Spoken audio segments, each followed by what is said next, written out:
slapped him in the face, pulled him by the tie, was choking him. She come out of the car. She knew I was going to hit her. I slapped her, which I shouldn't have. The earring went flying off. I went back to the car, went home, had a big fight. She denied everything. Next day, Sabab, another blower of hers, Bobby Manners. That went on for you must years. have heard Bobby Manners. He was into explosives. Bobby Manners in Jersey City was like comparable to John Gotti. Oh, really? He's in jail for planning the murder of John Gotti, a hitman. He was a big guy, big-time gangster. Even now? He's been in jail for 30 years. Okay. Him and Marty Moss. They went in their older age. They finally went to jail. He called me in. He told Sabab, tell him I want to see him. Tell Jimmy I want to see him. I said, okay. This can't be good, and I know what it's about. I went in where they hang out, and he said, you were in Fairview last night? I said, yeah. He says, you know, either you're the effing bravest man in the world, or you're the stupidest. If you can't control your effing wife, I will. He says, you know who you hit? I says, yeah. He said, do you know who you hit? I said, yeah, Joe Adonis' son. He said, are you crazy? You were gone. 5 minutes, they were out there with guns looking for you. They would have left you in the street. How stupid could you be? He said, if I find out you're in Fairview, you got a problem with me. Get out. End the conversation. It's like talking to John Gotti, same thing. He was that big. So I never went to Fairview again. And she knew that I knew where she was going, and she was afraid I was going to follow her. But she was always taking us to hotels, and like I was a daddy's girl, and I used to get I was like the one that was like the buzzkill kind of, because my sister, she's oblivious. She's like Joe. She just goes away. She don't know what's going on. You can do it right in front of her. She don't know. But like I was too smart, and I was too nosy. Like, you know, I paid attention, and I used to get mad and say. I remember I found in her we had Buick Riviera in the console.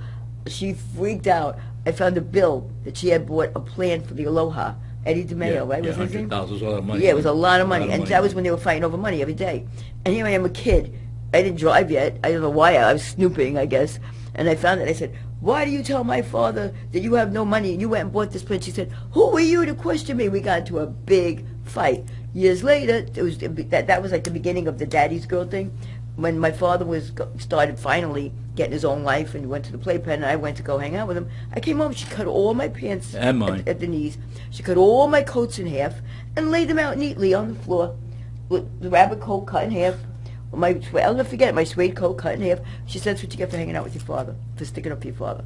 So that was. So we're going to have to wrap it up here. What's the best story you could say in a minute? Do we have a minute, Lou? In a minute, okay. Just to show you a character. 1 minute? 1 minute? Oh, 2 minutes, okay. You got to keep you silently with you. They say the second thief is the best. I robbed bearer bonds off a guy who robbed the bearer bonds. $250,000. Bearer, paid to bearer. This was like in the 60s. So on the street, you got to guess at what it's worth, because everybody knows it's stolen. I went to her referring to my wife, her mother. She said, give him to Koki. That's Tony Pro's partner, who is now deceased. He was a murderer. I'm sure and he's gone by now. He's been gone for years.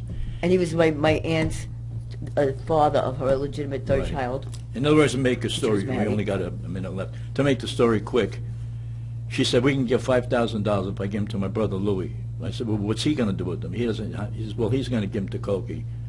I said, well, then why didn't I give him to Koki? He said, because you owe him money, which I did. And one guy I was really afraid of. That's my niece's father. I said, all right, I have no recourse. There's nothing I can do. Well, she said about her sister said she's not a double crosser, she's a triple crosser. When I went to get my share, I said, okay, so where's the money? She said, well, there is none. She said, we got no money because the FBI is coming and this one's coming. That was. I said, what are you telling me? I don't owe him $50,000. I thought the bearer bonds were worth 50. She says, no, she says, if you got a problem, go to Koki and tell him. Now she knows. That's the last thing in the world. Did he fake his own disappearance or something? Yeah, he did. Yeah. At the end, a lot of was it like in Hoffa, like something to do with Hoffa? When he was an anti-Jimmy, the Teamsters, Jimmy Hoffa. I have my own theory about that, but we don't have time for that. All right, so that's the show. It was a pleasure. Hope you enjoyed it. And Joe, thanks for inviting me. All right, and hopefully, Hopefully somebody picks it up, and I got tons of stuff to make. maybe we'll movie. make a movie. Mala I'll That's Femmina. write true. the screenplay. Mala Yeah, Femmina. that's what we want, a movie. All right. I want a series.